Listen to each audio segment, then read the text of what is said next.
जय श्री कृष्णा। कैसे हैं आप लोग फ्रेंड्स। आज की चर्चा काफ़ी महत्वपूर्ण होने जा रही है। आज हम चर्चा करने जा रहे हैं एक ऐसे प्लेनेट की जो कि हमारे जीवन में भौतिक संसाधनों के लिए सबसे महत्वपूर्ण ग्रह माना जाता है। हमारे जीवन को आरामदायक बनाने और हमारे जीवन में हर दृष्टि से, क्योंकि देखिए हम शुक्र की चर्चा कर रहे हैं जो कि आपके राशिपति भी होते हैं। ये क्योंकि पुराना साल जा रहा है, नया वर्ष आ रहा है, तो आगामी समय में इनके प्रभाव आपके लिए किस तरीके से रहने वाले हैं, इस पर चर्चा करेंगे। जैसे कि हम सभी लोग जानते हैं, शुक्र की दृष्टि जो होती है जीवन के विभिन्न पहलुओं पर होती है।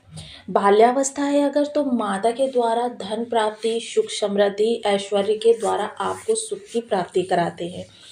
अगर युवावस्था होती है तो युवावस्था में प्रेमिका या पत्नी के द्वारा आपको प्रेम प्रदान कर आपके आकर्षण में वृद्धि करके और आपके जीवन को सर्व सुलभ संपन्न बनाने में शुक्रदेव विशेष योगदान करते हैं। इसके अतिरिक्त अगर वयोवृद्ध इंसान की चर्चा की जाए तो उसके जीवन में आध्यात्मिकता को बढ़ाते हैं और वृद्ध इंसान के जीवन में संन्यास की प्राप्ति करा उसे आवागमन के चक्र से मुक्त करते हैं। तो देखिए, शुक्र केवल इन विभिन्न पहलुओं को ही नहीं बल्कि ज्ञान विज्ञान अनुसंधान और साथ ही साथ भौतिक विलास को भी प्रवृत्त करते हैं। जैसे कि मैं सदैव आपको बताती हूँ कि देखिए, धन देने की पावर प्रत्येक ग्रह के पास है। हर ग्रह जो है अपने स्तर से आपको धन देने का कार्य करता है, किंतु शुक्र का धन जो होता है कुछ विशेष होता है। एक तो उसमें राजसी पुट होता है, दूसरा उसमें भोग करने की प्रवृत्ति, ये एकमात्र शुक्र के पास होती है। इसलिए शुक्र को विशेषता प्राप्त है भौतिक जीवन के लिए। तो काफ़ी महत्वपूर्ण ये समय होता है कि शुक्र जो है इतनी चरम अवस्था पर आ रहे हैं। जैसा कि हम सभी लोग जानते हैं कि सबसे पहले तो आप सभी को नव वर्ष की हार्दिक शुभकामनाएं। अब शुक्र पूर्वाषाढ़ा नक्षत्र से गोचर करने जा रहे हैं। 31 तारीख को इन्होंने पूर्वाषाढ़ा नक्षत्र में प्रवेश किया है। पूर्वाषाढ़ा नक्षत्र जो है स्वयं शुक्रदेव का नक्षत्र है। वहीं एक दिव्य नक्षत्र में भी प्रवेश करने जा रहे हैं शुक्रदेव महाराज, जो कि देखिए 10 दिनों के उपरांत यानी 10 जनवरी को यह उस दिव्य नक्षत्र में गोचर करेंगे। दिव्य नक्षत्र यानी अभिजीत नक्षत्र की अगर चर्चा करूं तो अभिजीत नक्षत्र वह नक्षत्र है जो आपके जीवन में अपनी शक्तियों के कारण ब्रह्मा और विष्णु का अस्तित्व प्रदान करता है, क्योंकि इसको शक्तियां प्राप्त हैं ब्रह्मा जी और विष्णु जी द्वारा। रचनात्मक और सृजनात्मक दिव्य शक्तियों से ओतप्रोत नक्षत्र है ये। इसके अलावा यह नक्षत्र जो होता है आपकी लौकिक और पारलौकिक दोनों आवश्यकताओं की अनुभूति करते हुए उसके आधार पर आपके लिए जो आपको प्रभाव लेकर आता है। तो बहुत महत्वपूर्ण समय है जब शुक्र इस नक्षत्र से गोचर करेंगे, क्योंकि यह आपके अष्टम भाव में बैठे हुए हैं, आपके षष्ठ और आपके लग्न के स्वामी होकर। अब अष्टम में बैठे हुए हैं, लाभ आपका लग्न को भी मिलेगा, लेकिन देखिए यह जो धन है भाव है अचानक धन लाभ का है।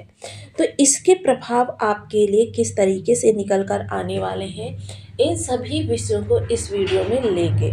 साथ ही साथ क्योंकि शुक्र आपके राशिपति होते हैं तो स्वास्थ्य से लेकर जीवन के हर पहलू पर, प्रेम, व्यापार, कैरियर या फिर शिक्षण या फिर आपके जीवन में जितने भी अस्तित्व होते हैं उन पर इनका विशेष प्रकाश रहता है। तो बने रहिए हमारे साथ इस वीडियो में एंड तक, आपको बहुत कुछ जानने के लिए मिलेगा। वीडियो बहुत ज्ञानवर्धक होने वाला है। यदि आपके लग्न में 2 नंबर बना हुआ है तो ये राशिफल आपके लिए। यदि कुंडली में कहीं भी चंद्रमा के साथ 2 नंबर बना हुआ है तो ये राशिफल आपके लिए। कुंडली ना होने की स्थिति में आप इसे नाम राशि से भी देख सकते हैं। यदि अभी तक आपने अपने इस चैनल को सब्सक्राइब नहीं किया है तो प्लीज़ सब्सक्राइब कर लीजिए, वीडियो को लाइक कर दीजिए, चैनल को शेयर कर दीजिए। इससे होगा क्या कि हमारे आने वाले हर वीडियो की नोटिफिकेशन मिल सकेगी आपको सबसे पहले। एक प्यारा सा कमेंट करना बिल्कुल ना भूलें। कमेंट से हमें बहुत मोटिवेशन मिलता है, हौसला मिलता है और ये पता चलता है कि आप और क्या जानना चाहते हैं। अष्टम भाव में बैठे हुए शुक्र, पहले तो इनकी जो युति हो रही है वह बुध, सूर्य और मंगल के साथ हो रही है। सबसे पहले तो यहाँ पर ये मैं बता दूं कि ये आपके त्रिक भाव में से एक भाव होता है, और त्रिक भाव में बैठा हुआ ग्रह आपको बहुत ज़्यादा विशेष अच्छा नहीं माना जाता है, लेकिन फिर भी शुक्र की जो अरिष्टता है वो यहाँ पर शांत हो रही है, जिसकी वजह से आपको शुक्र के प्रभाव से बहुत अच्छा लाभ प्राप्त होता हुआ दिखाई देगा। साथ ही साथ यहाँ पर थोड़ा-सा कष्टप्रद स्थिति अन्य ग्रह निर्मित कर सकते हैं, लेकिन शुक्र जो है अपना प्रभाव आपको शानदार प्रदान कराएँगे। क्योंकि यह आपके लग्नपति होकर अष्टम में बैठे हुए हैं, तो ये थोड़ा-सा आपको स्वास्थ्य संबंधी विकार तो उत्पन्न कर सकते हैं, लेकिन भौतिक सुख संसाधनों में आपकी वृद्धि करते हुए दिखाई देंगे। पूर्वाषाढ़ा नक्षत्र में जब ये प्रवेश करेंगे, तो पूर्वाषाढ़ा नक्षत्र जो होता है आपकी सुख सुविधाओं, भोग विलास के लिए सर्वोपरि नक्षत्र माना जाता है, क्योंकि इसके लॉर्ड जो होते हैं वो स्वयं शुक्रदेव महाराज होते हैं। वहीं इस समय इन 3 ग्रहों के माध्यम से देखिए, मंगल के पास 3 दृष्टियाँ होती हैं और शुक्र के पास स्वयं की एकमात्र दृष्टि होती है, लेकिन मंगल के साथ होने के कारण इनके पास इस समय अतिरिक्त दृष्टियाँ भी होंगी, जिसकी वजह से ये जो मैं यहाँ पर आपको भाव बता रही हूँ, इन भावों से भी इनके प्रभाव आपको प्राप्त होते हुए दिखाई देंगे। सर्वप्रथम जो पूर्वाषाढ़ा नक्षत्र होता है उसके 4 नवमांश होते हैं, हालाँकि ये एक अन्य नवमांश में भी प्रवेश करता हुआ दिखाई देता है, लेकिन इसके 4 नवमांश होते हैं, जिनमें प्रथम नवमांश जो होता है सिंह राशि का होता है। अब सिंह राशि के नवमांश से जब ये भोग करेंगे, तो यहाँ पर क्या होता है, सूर्य राजा होते हैं, अग्नि तत्व को प्रदर्शित करता है। जब ये अग्नि तत्व को प्रदर्शित करता है, तो ऐसे में आपके अंदर कॉन्फिडेंस, एकाग्रचित्ता और कार्यों को और आगे बढ़ाने की ललक उत्पन्न होती है, जिसकी वजह से आपके कार्य और बेहतर परफॉर्मेंस आपके दे पाते हैं और आपका मैनेजमेंट जो होता है बहुत अच्छा होता है। मोस्टली यह समय उन लोगों के लिए बहुत बेस्ट रहने वाला है जो किसी भी प्रकार से किसी कार्य को लीड करते हैं। ऐसे लोगों के लिए यह समय काफ़ी शानदार रहने वाला है, क्योंकि नेतृत्व क्षमता का विकास होता है। धन प्राप्ति देखिए, इस समय आपके जब कन्या नवमांश में करेंगे, तो आपके धन से संबंधित जो भी आपके सामने आवश्यकताएं, समस्याएं हैं, उनका निराकरण होता हुआ दिखाई देगा, क्योंकि मोस्टली जो बुध देव स्वामी होते हैं, कन्या के स्वामी, वो जो होते हैं वो आपके फाइनेंस को रिप्रेजेंट करते हैं। फाइनेंस हो गया, बैंकिंग हो गया और आपकी जेब का बैलेंस हो गया।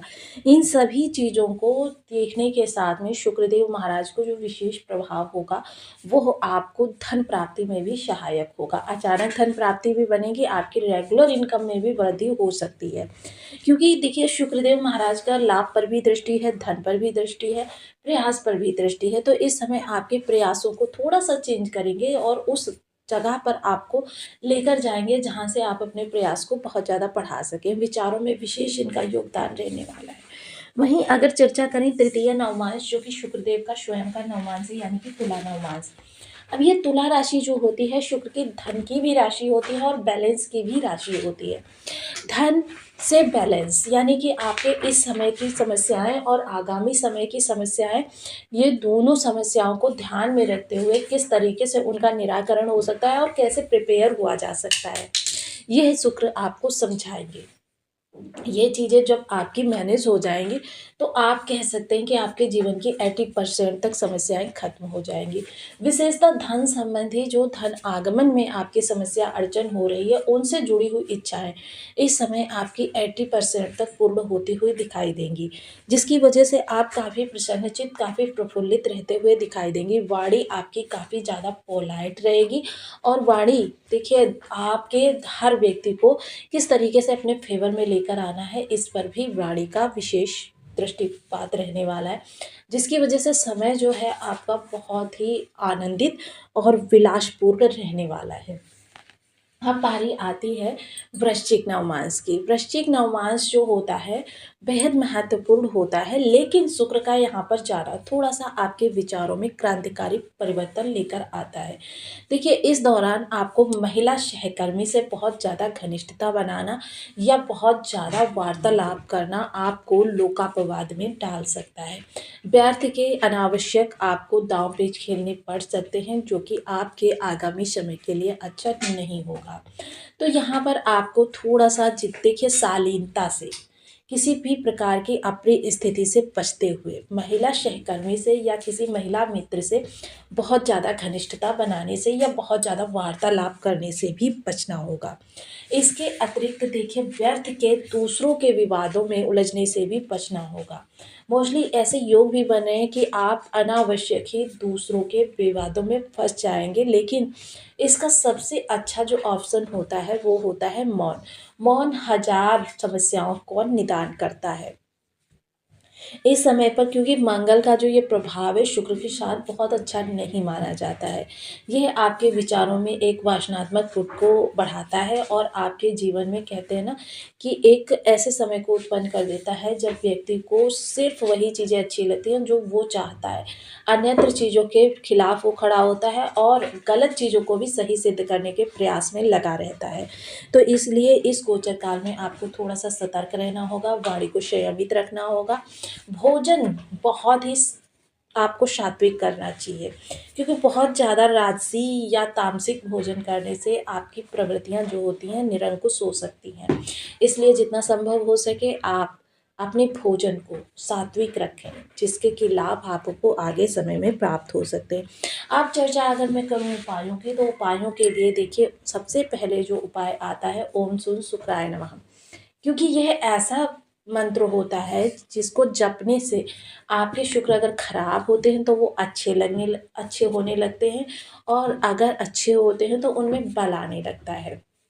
बल ग्रह के लिए उसी प्रकार से काम करता है, जैसे अगर आपकी जेब में 100 रुपए हैं तो 100 के अकॉर्डिंग आप अपनी रोज़मर्रा की ज़रूरतों को पूरा कर सकते हैं, और अगर 1000 रुपए हैं तो 1000 के अकॉर्डिंग आप अपनी रोज़मर्रा की ज़रूरतों को पूरा कर सकते हैं।